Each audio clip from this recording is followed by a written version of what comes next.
এখানে 2 ডিজিটের যে ডায়াগনস্টিক কার্ডটি দেখতে পাচ্ছেন, এই কার্ডের মাধ্যমে আমরা বুঝতে পারি যে এটার ডিসপ্লে আসছে কিনা, এটার র্যাম সেকশনে প্রবলেম আছে কিনা, এটার ভিআরএম সেকশনে প্রবলেম আছে কিনা, এটার বিভিন্ন কোড আছে। যদি আপনারা কোডগুলো বুঝতে পারেন তাহলে এই এই মাদারবোর্ডের প্রবলেম ধরা সহজ হবে। তো দেখেন আমরা এখানে যখন পাওয়ার দিলাম, দেখেন এখানে কোড ভেরিয়েশন হচ্ছে এবং এটাতে ডিসপ্লে চলে আসছে।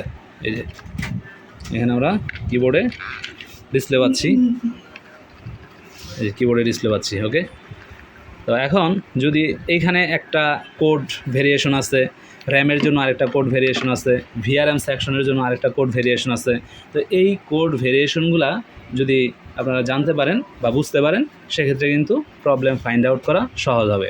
তো আমাদের এটার যে প্রবলেমটা ছিল সেটা হচ্ছে এই যে বায়োস ব্যাটারিটা আছে, এই বায়োস ব্যাটারি ডাউন হয়ে গেছিলো। ডাউন হওয়াতে এটার ডিসপ্লে আসতেছিল না। তো এটার আমরা বায়োসের যে রিসেট আছে সেই আমরা রিসেটের কাজ করছি এবং নতুন একটি বায়োস ব্যাটারি দিয়ে দিছি। এখানে কিন্তু ডিসপ্লে চলে আসছে। ওকে, তো এই প্রত্যেকটা কোডেরই একটা মিনিং আছে। তো সেই মিনিংগুলো জানতে অবশ্যই আমাদের ভিডিও কোর্স অথবা আমাদের যে পিডিএফ বই আছে সেগুলো ক্রয় করতে হবে এবং এগুলো থেকে কোডগুলো জানতে হবে। ধন্যবাদ।